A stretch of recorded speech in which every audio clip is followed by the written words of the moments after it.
Bom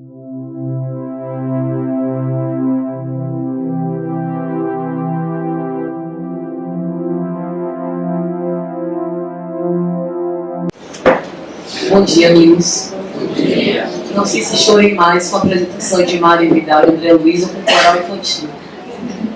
Primeiro, eu quero pedir desculpas pela voz um pouco rouca. Estou me recuperando de uma inflamação na garganta. Peço encarecidamente a caridade e paciência de vocês e rogo a Jesus que nos abençoe em nossos bons propósitos de aprender os seus ensinamentos e que, de alguma sorte, os seus ensinamentos possam ser compreendidos por todos nós. Deixai vir a mim os pequeninos, e não os embaraceis, porque o reino dos céus é para aqueles que se lhe assemelham. Em verdade vos digo, que aquele que não receber o reino dos céus como uma criança, não entrará nele.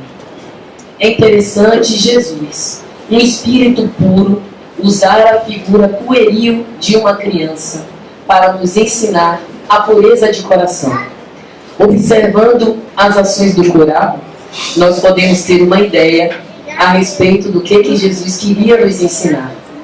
Veja que as crianças, a princípio, um pouco constrangidas com a sensação de todos os olhares estarem em cima de si, umas foram começando primeiro, encorajando as outras colegas e até encorpando mais a voz para que o canto ficasse bonito, ajudando-se mutuamente.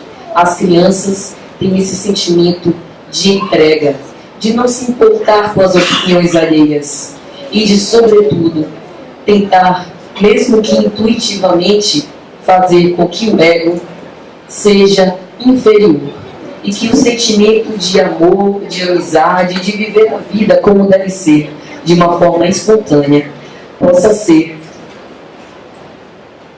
feita de uma forma mais tranquila. Quando Jesus coloca a figura da criança, nós podemos perceber uma sutil diferença entre a pureza de coração e a pureza pelo espírito. Observe que se Jesus tivesse ele mesmo se auto-intitulado como espírito puro que é, que fosse necessário a pureza pelo espírito para que pudéssemos ver a Deus e ter o reino dos céus, seria muito difícil. Ainda na química, na nossa química da ciência material, nós temos a informação de que uma substância pura é aquela que é livre de todas as impurezas. Imagine, se para alcançar o reino dos céus, nós precisássemos nos livrar de todas as impurezas. Alguns provavelmente desistiriam no meio do caminho, por ser uma tarefa extremamente difícil. Mas das crianças, nós estamos mais próximos. Afinal, fomos crianças um dia, e como pais e mães, temos a oportunidade de encaminhá-las no seu futuro. Observe que, partindo do pressuposto de que a vida continua e que nós somos seres espirituais, a qual a vida eterna estamos destinados, a criança é um símbolo de pureza se tomado apenas do ponto de vista material. Porque do ponto de vista material, Allan Kardec vai dizer, no capítulo 8 de O Evangelho segundo o Espiritismo, deixai vir a mim os pequeninos, que a criança é um símbolo exato de pureza. Porque do ponto de vista da vida material, a vida da criança começa exatamente naquele ponto. Observe a bondade e misericórdia do nosso eterno Pai. Ele nos dá a oportunidade de nós nascermos de novo, tendo nosso passado criminoso obliterado pelas vestes carnais, para que nós não possamos nos atormentar nem nos perturbar. Temos uma oportunidade ímpar de recomeçar. E a infância funciona, portanto, com toda a sua simplicidade e ingenuidade, como um cadinho sagrado do Espírito, em que temos essa oportunidade de nos depurarmos. Em O Evangelho segundo o Espiritismo, nesse capítulo, no item 1, deixai vir a mim os pequeninos, Allan Kardec vai dizer assim: na infância, o Espírito reveste, mesmo que por um determinado tempo, a roupagem da inocência. São Francisco de Assis era uma criança, não no sentido da infantilidade, tão natural para uma criança em tenra idade, mas que, copiados os adultos, alguns de seus trejeitos, alguns de seus comportamentos, torna-se um adulto infantil. São Francisco de Assis era uma criança porque ele se entregava. E ainda no momento derradeiro do seu desencarne, volta-se para a irmã Clara, Clara de Assis, e confessa a ela: Clara, eu sinto que não posso ainda ir. E Clara, com um olhar enternecedor, responde a São Francisco: pobre Francisco, você que se despojou de todas as riquezas do mundo material, que renunciou a tudo para seguir o Cristo, de todo o coração e de todo o espírito, ainda conserva um apego. E ele, sem entender, questiona: qual apego, Clara? Francisco, ainda tens o apego pela sua obra. A obra que começastes, outros darão prosseguimento. Vai-te em paz, esquece dos bens que fizestes e lembra-te de que Deus nos prometeu a vida eterna e que terás ainda muito campo a ajoelhar, muito trabalho a fazer. Liberta-te, Francisco, ainda desse último apego, e vai em paz. Francisco de Assis, que se entregava completamente aos desígnios do Criador, nesse momento entende que não precisava mais do apego à sua obra e liberta-se ainda mais, sentindo a felicidade legítima das crianças. Então observamos que essa oportunidade de vida nova e de redenção dá a cada um de nós a chance de fazer diferente. Veja que a criança é desprovida de máscaras e isso gera até um certo constrangimento para os pais. Ela não se importa com a rigor, a depender da idade, obviamente, mas ela não se importa propriamente com os sentimentos que algo que ela diga vai causar nas pessoas. Ela diz a verdade, a gente que esteja preparado para recebê-la. E com o passar do tempo, nós precisamos, pelo trato social, empenhar máscaras. A máscara do pai de família, a máscara do trabalhador no ambiente profissional, a máscara daquele que socialmente confraterniza com seus amigos. Isso é um processo natural da manifestação da individualidade de cada um de nós, mas o nosso recolhimento. Quando nós estivermos em contato conosco mesmos, nós precisamos desfazer de todas as máscaras. Porque se não tivermos essa pureza de coração que o Cristo tanto nos convida e que institui, nós não poderemos ver a Deus. Estaremos cegos dentro do nosso próprio ego. Uma outra característica muito marcante das crianças é que elas creem sem ver. Se eu chegar para uma dessas pequeninas crianças e disser: menina, conheço um palácio em que você poderá brincar e se divertir o dia inteiro, 24 horas por dia. Lá, a sua mãe não irá constrangê-la a ir acordar cedo todos os dias para ir para a escola. Você poderá comer tudo que você mais gostar, por exemplo, chocolate, o dia inteiro. Não precisará fazer suas refeições. A depender da idade da criança, porque hoje as crianças estão mais espertas do que muitos adultos, ela vai me estender carinhosamente as mãos e pedir que a leve comigo. Observe que a criança não pede provas. A criança se entrega sem ter a percepção dos riscos. E isso, inclusive, é um cuidado que os pais devem ter. Porque uma criança, numa rua agitada, adianta-se à frente dos carros para atravessar sem se preocupar. No seu psiquismo, o mundo gira ao seu redor. E para ela, todo mundo vai parar enquanto ela estiver passando. No livro Boa Nova, por Humberto de Campos, no capítulo 16, o testemunho de Tomé, o Cristo passava por Dalmanuta e resolveu abrigar-se na casa de um conviva, Naquela época andava-se muitas distâncias a pé, então era comum ter essas pausas de tempos em tempos para o refazimento. O Cristo descansava quando Tomé acorre em direção a ele, dizendo: Mestre, não sabeis a novidade. Herodes está aí, junto com diversos patrícios romanos. Falei a eles sobre o Senhor, que és o Messias, e eles querem conhecê-lo. Faze um milagre, Cristo. Mostra a eles que tu és o verdadeiro herdeiro, o herdeiro de Deus e o Cristo.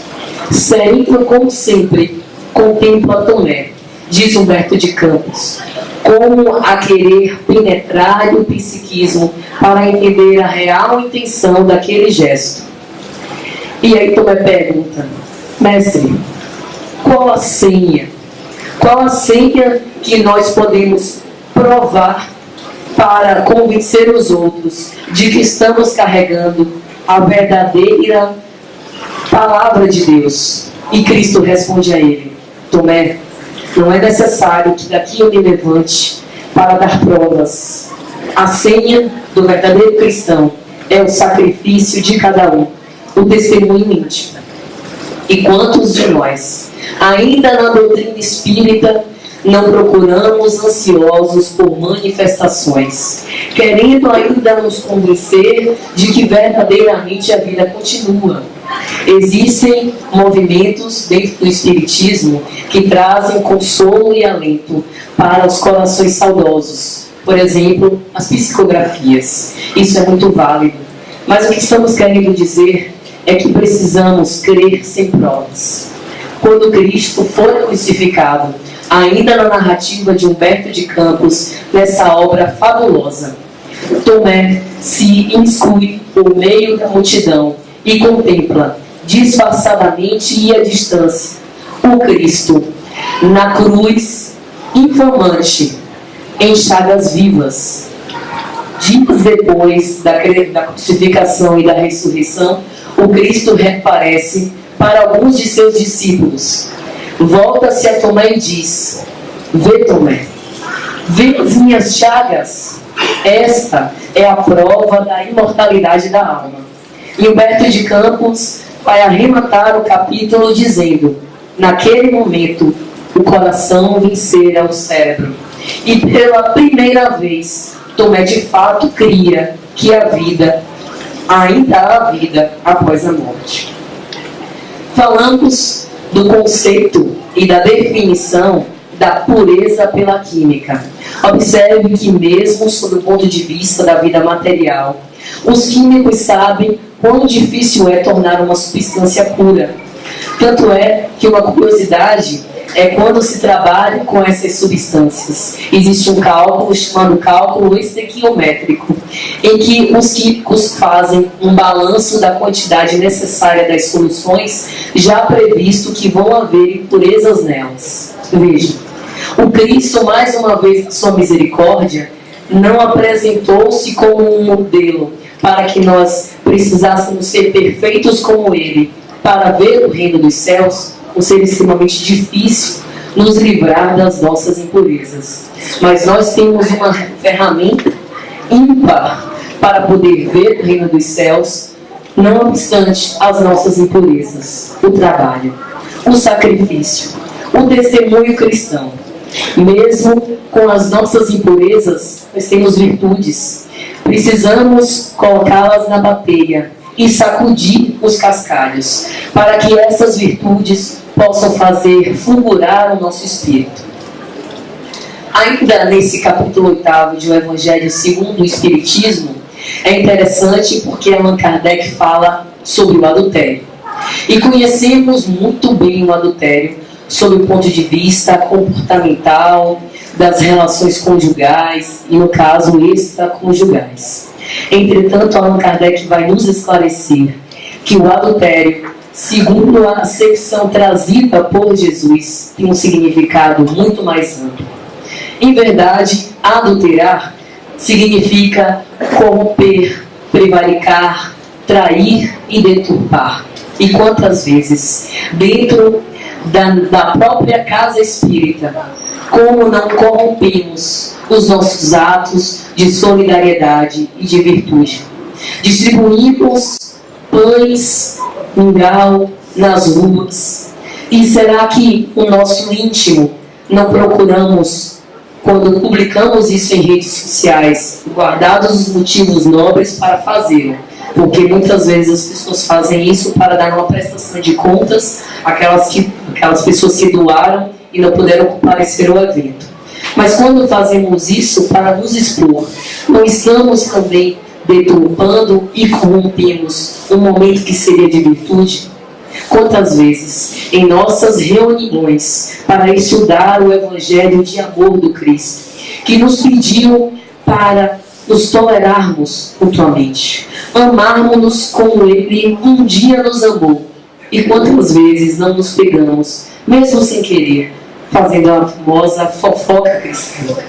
Tem uma mensagem de Emmanuel, no livro Fonte Viva, capítulo 101, A Cortina do Eu, mais uma vez o egoísmo e o orgulho, em que Emmanuel diz assim: examinemos imparcialmente as atitudes que nos são peculiares nos próprios serviços do bem, de que somos cooperadores iniciantes. É engraçado, Emmanuel, que não é um espírito puro, mas já é um espírito evoluído, incluir-se na mensagem um cooperador iniciante.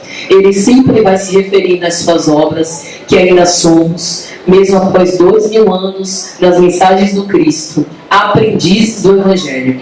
E ele vai continuar dizendo: observaremos que mesmo aí, em assuntos de virtude, a nossa porcentagem de capricho individual é invariavelmente enorme. Precisamos reflexionar sobre os nossos atos, a cada momento, a cada dia, porque nós temos dentro de nós virtudes que ainda estão empedernidas de vícios. E no Evangelho, Allan Kardec vai dizer: não se trata de ser alguém de pensamentos imaculados, que sequer pensam no mal. Em tudo há progressões. E ele diz assim: a pessoa que sequer consegue um mau pensamento já conseguiu o progresso, já evoluiu. Mas todo aquele que percebe que o mau pensamento vem e corre para substituí-lo por um pensamento de bondade, de fraternidade e de amor, já está em vias de alcançar o seu progresso. Mas ai daquele que se compraz no mal, ai daquele que se compraz com os maus pensamentos e fazem dele eco no seu coração. Então observe que esse sentido mais amplo do adultério consiste na nossa tendência natural por ainda termos o egoísmo e o orgulho muito enraizado em nossos corações, a nossa capacidade de deturpar as coisas. Quando Jesus, no Sermão da Montanha, fala para o público em geral, de uma forma bastante frontal, bastante direta, ele fala sobre o adultério. Ouvistes o que foi dito: não adulterarás. Eu, porém, vos digo: aquele que cobiçar a mulher do próximo, ainda em pensamento, aí já terá cometido adultério. E quando ele proclama as bem-aventuranças, ele diz: bem-aventurados os puros de coração, porque eles poderão ver a Deus. Observe como ver a Deus deve ser uma experiência maravilhosa. Mas é necessário que nós rebaixemos o nosso ego como verdadeiras crianças espontâneas, para que possamos reconhecer e começar a construir o reino dos céus dentro dos nossos próprios corações. Quando Jesus proclama isso, ele faz um combate à hipocrisia e à dissimulação. Como dissemos, é necessário na nossa vida social empunharmos máscaras, mas quando estivermos em contato com Ele, em reflexão interior, precisamos nos desnudar. Não podemos ter máscaras. Temos que ter uma total sensação de entrega. Além disso, ele faz uma grande apologia à espontaneidade.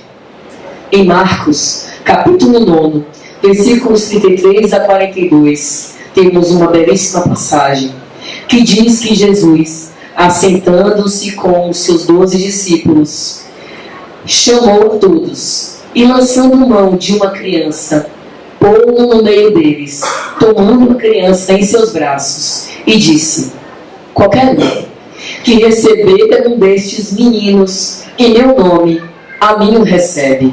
Mas, quando a mim o recebe, não recebe a Jesus, recebe a Deus, nosso Pai. E será que na convivência com pessoas que aparentemente julgamos, mais crianças que nós, temos tido a paciência e a tolerância para recebê-las no colo? Ou será que temos nos impacientado, largado essas crianças espirituais, por assim dizer, à revelia? Mais uma vez, o exemplo do coral. Veja como as crianças são naturalmente uma entoando o coro mais forte para encorajar indiretamente as outras. Será que temos encorajado os nossos semelhantes? Todos nós passamos por muitas dificuldades e não nos enganemos, porque se alguns de nós têm uma virtude um pouco mais depurada em um determinado campo, como por exemplo a paciência, precisamos aprender muito em outros campos. Estamos todos encarnados num planeta de provas e expiações. Tirando os exemplos mínimos, a contar nos dedos dos espíritos missionários, estamos todos, em geral, no mesmo grau evolutivo. Então, por que essa diferença no tratar? Precisamos ajudar-nos mutuamente. Jesus, durante a última ceia, quando ele ensina o lava-pés, ele dá uma ideia e uma demonstração ímpar de humildade. Jesus estava com seus discípulos. Levanta-se da mesa, depõe o seu manto, pega uma toalha e cinge-se com a toalha. Ele amarra a toalha na altura da cintura, o que naquela época era um comportamento executado pelos escravos. Os escravos, na escala social, estavam abaixo dos servos. Jesus, que a caminho da luz pelo Espírito Emmanuel, temos a informação que é o divino escultor da terra, não apenas o governador do orbe, se coloca como um escravo perante seus discípulos. Toma uma bacia, enche-a de água e começa a lavar os pés dos seus discípulos. Os discípulos, entre constrangidos e sem saber o que entender, Pedro salta de lá e fala: mestre, eu me recuso. Eu não sei como é que os nossos companheiros permitem que lave os pés, mas o nosso mestre, o nosso Messias. O Humberto de Campos, na obra Boa Nova, vai dizer, numa generosidade quase infantil, por ainda não perceber a profundidade dos ensinamentos do Cristo. E o Cristo chega para o seu público e diz assim: fazei como eu fiz, eu dei-vos o exemplo, lavai os pés uns dos outros, como eu vos lavei os pés. E será que nós temos essa atitude de reverência para com o nosso semelhante? Será que nós temos ajoelhado à frente de nossos irmãos e numa atitude de extrema humildade lavado os pés? Ou será que achamos que é uma humilhação demais para o nosso ego? Servir o outro é a maior oportunidade de redenção que podemos ter. É esse o ensinamento que Jesus nos mostra quando ele diz: se quiseres ser o maior no reino dos céus, seja o menor entre os homens, o mais servo de todos. Então, essa pureza de coração é alcançada através do trabalho. E é engraçado, porque Paulo de Tarso, através da obra Paulo Estevão pelo Espírito Emmanuel, temos a compreensão de quão resoluto era o espírito de Paulo de Tarso. E mesmo ele se percebe frágil. Na segunda epístola aos Coríntios, Paulo diz assim: Por isso, por amor de Cristo, regozijo-me nas fraquezas, nos insultos, nas necessidades, nas perseguições, nas injustiças, pois, quando sou fraco, é que sou forte. E nós tentamos mostrar a nós mesmos, todos os dias, que somos fortes, que somos imbatíveis, que nada nos abala. E isso vai nos fazendo ainda mais frágeis e ainda mais fracos. Vamos aprender com Paulo. Vamos reconhecer que somos frágeis, que erramos, como uma criança. Uma criança começa a engatinhar e cai, cansada de tanto esforço. Esforça-se mais um pouco e dali a poucos momentos já está, ainda que debilmente, dando esses primeiros passos e cai novamente. Uma criança desiste de andar? Não.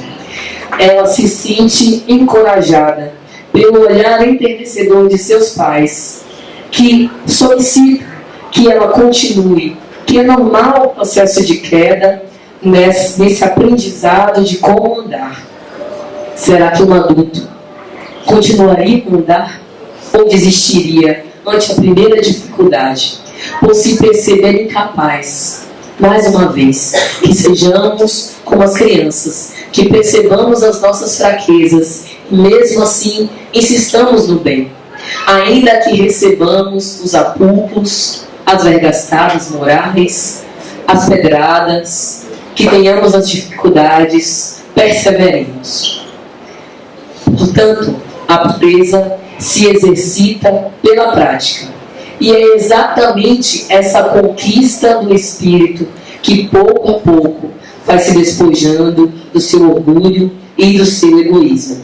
Entretanto, existe uma vertente dessa infância espiritual, como gosta de considerar Joana de Ângeles, que é um aspecto negativo dessa infância, digamos assim.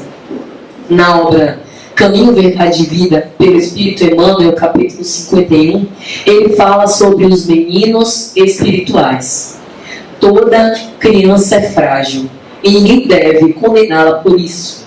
Aqueles que ficaram no ninho estarão contigo algum dia, e porque a união esteja ardando, não os abandone ao acaso. É justamente o espírito da união fraternal e de ajudarmos aqueles irmãos que ainda vêm para nós, para nos falar impropérios, para se levantar perante nós com agressividade, que percebamos nele um menino espiritual e tenhamos paciência. Porque se estamos todos juntos, há um motivo. Há um motivo de aprendermos reciprocamente. O sábio ensina, o mais nécio aprende, o sábio também aprende e o nécio também ensina. E é justamente nessa comunhão, uns com os outros, que vamos evoluindo até o dia em que todos nós estaremos juntos com Cristo, para nos refacelar, nos regozijar no banquete espiritual que Ele adredemente prepara para cada um de nós. Maria de Madalena, Maria Madalena ou Maria de Magdala, era uma mulher de uma vida, uma meretriz da pior espécie. Entre os seus convivas, homens e mulheres viravam a cara quando ela passava. Mas no seu mundo íntimo, Maria Madalena exercia uma violência maior contra si mesma, mas ela tinha sede. Ela tinha sede de um amor terno, um amor tranquilo, em que ela pudesse, enfim, se acalmar daquelas suas ansiedades. Jesus escolhe Maria de Magdala como a repórter da ressurreição. Quantos repórteres Jesus não poderia ter escrito? Quantos anjos celestiais para proclamar a Boa Nova ele não poderia ter convidado para serem instrumentos dessa notícia maravilhosa? Ele poderia ter usado inclusive sua mãe, imaculada e pura, Maria de Nazaré, mas ele escolhe Maria de Magdala, Ela mesma, Humberto de Campos vai dizer no capítulo 20, Maria de Magdala, se percebia impura e indigna desse momento. Mas Jesus nos mostra que Maria Madalena é um exemplo ímpar do que é ser uma criança. Quando ela conhece o Cristo, ela tem uma vontade e uma necessidade irrepreensível de largar tudo. Uma mulher que era cercada pela nobreza, pelas sensações materiais em que ela se comprazia, com rigores absurdos. Ela tinha tudo. Era uma mulher jovem, esbanjando mocidade, rica, mas que abria as portas da sua casa para abrigar os necessitados. Veja, a virtude empedernida de vícios. Em sua essência, Maria Madalena era boa. Ela entendia essa necessidade e importância de ajudar o outro. Não para que se vangloriasse de ser boa, mas porque ela sentia que ajudando o outro, aquilo a aproximava do amor puro que ela tanto buscava, mas que até conhecer o Cristo não sabia qual era a sua fonte. E nessa obra de Humberto de Campos, no capítulo 20, ele vai dizer assim: ela se propunha a amar como Jesus amava, sentir com os seus sentimentos sublime e, se necessário, ela renunciaria a tudo. Será que nós estamos realmente dispostos a amar da forma como Jesus nos convidou? Ou será que é sacrifício demais? Será que nós estamos prontos a renunciar a tudo? Às vantagens imediatas da vida material, aos nossos apegos aos nossos entes familiares, ao nosso trabalho, às coisas que gostamos, às nossas obras. É lógico que estamos na vida, temos as coisas para usufruir e para poder progredir. Convivemos uns com os outros e é natural que tenhamos afeto e carregaremos esses afetos verdadeiros para a vida inteira. Mas o que Jesus quer nos mostrar é que não é nada de nós. É tudo pelo Cristo. É tudo pela essa comunhão com o amor de Deus. Ainda nesse capítulo, Jesus volta-se para Maria Madalena, que fica inerte perante a figura do Cristo, no primeiro momento em que ela o vê, e diz: vai, Maria, vai sob a sua luz, porque o amor cobre a multidão de pecados. Veja, nós temos a chance, não de apagar de uma forma mágica todos os delitos que cometemos, mas de poder sublimar os nossos sentimentos através do amor verdadeiro. Nós precisamos copiar o exemplo do Cristo, e ele apresenta Maria Madalena como repórter da ressurreição para mostrar que somos todos dignos, que não existe falta que seja irreparável, que nós não estamos fadados a precisar nos penitenciar e nos recriminar por uma falta que cometemos. É necessário apenas que amemos de todo o coração. No livro Primícias do Reino, que inclusive está aqui fora, que eu vi, pelo Espírito Amélia Rodrigues, no capítulo 17, A Rede Viva de Magdala, Amélia Rodrigues tem uma sutileza e uma sensibilidade ímpar para narrar esses fenômenos do ministério do Cristo. E ela diz que Maria Madalena, após a morte do Cristo, vai até o seu sepulcro. E quando lá adentra, percebe que a pedra do sepulcro estava afastada. As vestes ensanguentadas que o Cristo vestiu estavam no chão. E por um momento ela sentiu um gelo interior, com medo que os judeus houvessem roubado o corpo do Cristo. E é o próprio Cristo quem aparece para ela. Olha com aquele olhar compassivo, complacente, entendendo tudo o que se passava, e pergunta: ó mulher, por que choras? A quem procuras? Como se ele mesmo não soubesse.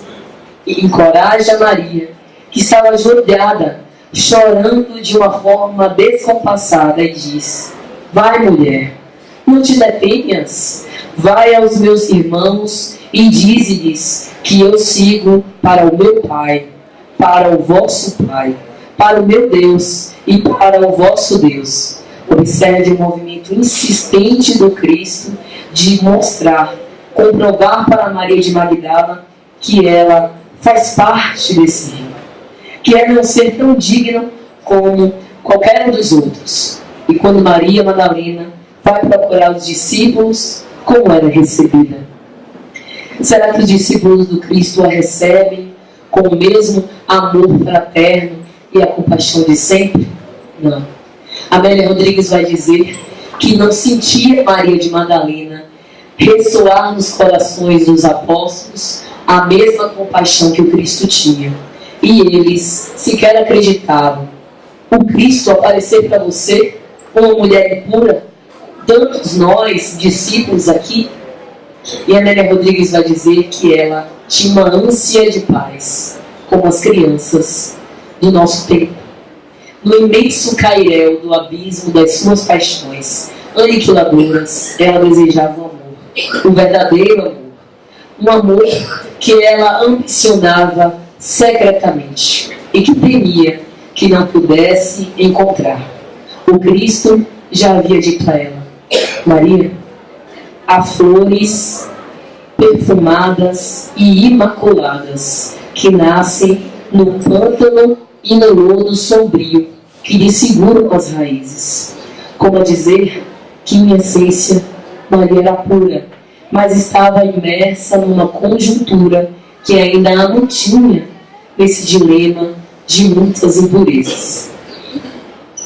Amigos, já caminhando para o final, quero falar ainda de uma mensagem trazida nesse livro de Primícias do Reino, por Amélia Rodrigues, quando o Cristo estava nas cercanias de Magdala. E Simão, que não é o Simão Pedro, Simão era um mercador comum. E Simão costumava gostar de receber as figuras influentes que passavam pela cidade em sua casa, mais ou menos no movimento de troca de favores. E como passava por lá o Cristo, e diziam que o Cristo era o herdeiro de Deus, herdeiro de um reino muito rico, Simão procurava, no íntimo, ficar com uma amizade junto ao Cristo. Vai que, ao herdar toda essa fortuna, o Cristo se livrasse da generosidade com que Simão abriu as portas da sua casa. O Cristo aqui desce e participa, adentra a casa de Simão. Amélia Rodrigues vai dizer que Simão, em verdade, é um pouco hipócrita. Às vistas do mundo material, era um homem digno, que honrava os seus compromissos, honrava a sua família. Mas na noite anterior havia estado numa zona de meretrício. Por acaso, a casa de Maria de Magdala, Maria Madalena, onde havia participado de orgias de toda sorte. Estavam todos confabulando um discurso muito animado na casa de Simão, quando de repente corre e atravessa a sala de uma forma quase ensandecida uma jovem muito bonita, descabelada, com as roupas em desalinho, a face colorada, os olhos desbugalhados, descalça, como se estivesse procurando alguém. E Simão sente um gelo interior instantaneamente.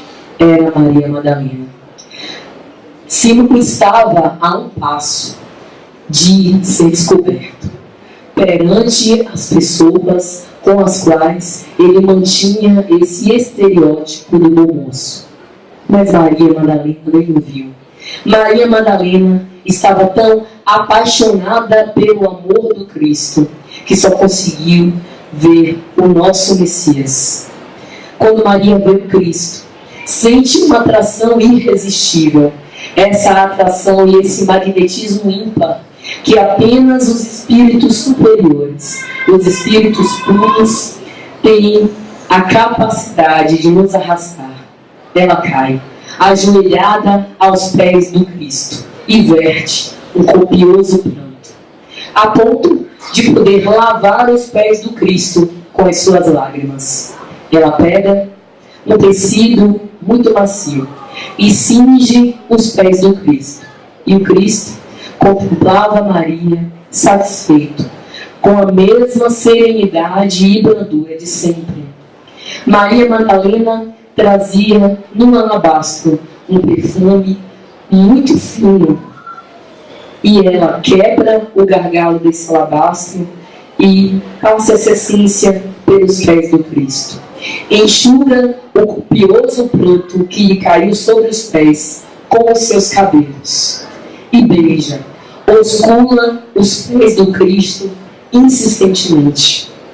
Olha com um olhar pueril, um olhar de uma pessoa que havia encontrado, enfim, a fonte de água viva que tanto procurava para curar a sua sede. E o Cristo diz a ela: vai, Maria, os teus muitos pecados foram-lhe perdoados, porque muito amou. E a Amélia Rodrigues vai narrar que Maria parte célere, com a mesma velocidade com que entrou naquela sala, dando um grito de alegria por essa mensagem que o Cristo lhe levou. O Cristo, após esse evento, que, abrindo parênteses, parou a festa. As pessoas não entenderam muito bem aquele movimento e ficaram expectantes, esperando o desfecho da história. E o Cristo se volta a Simão. Simão, mais uma vez, sente um gelo interior. Não é possível. Agora que essa louca foi embora, é o Cristo que vem me desmascarar.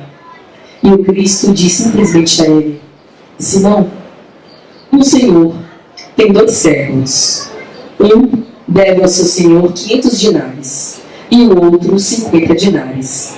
O Senhor, por saber que os servos não tinham como lhe pagar, perdoa ambas dívidas. A quem o Senhor mais amou? Então Simão responde: aquele a quem mais perdoou. O Cristo satisfeito redargue dizendo: sim, falaste muito bem, Simão. Em verdade vos digo que entrei na sua casa e não me destes água para banhar os pés. Não ungistes a minha cabeça com óleo. Mas essa jovem que entrou, lavou os meus pés com as suas lágrimas, secou-os com os seus cabelos, e não cansou de oscular os meus pés, até o momento em que ela saiu. É por isso, Senhor, que os seus pecados lhe foram perdoados, porque ela muito amou, mas a quem pouco amou, os seus pecados não podem ser perdoados. Que sejamos como crianças, que nos entreguemos sem ressalvas. Nós temos um Cristo que nos ilumina os passos, que nos guia insistentemente, que nos legou o Evangelho de amor e pediu apenas: toma a tua cruz e segue-me. Que possamos seguir o Cristo, testemunhar mesmo com as nossas fraquezas e as nossas dificuldades, andar no caminho dos passos que Ele nos deixou, para que possamos ver a Deus, uma vez tendo conquistada a pureza de coração. Muito obrigada, amigo.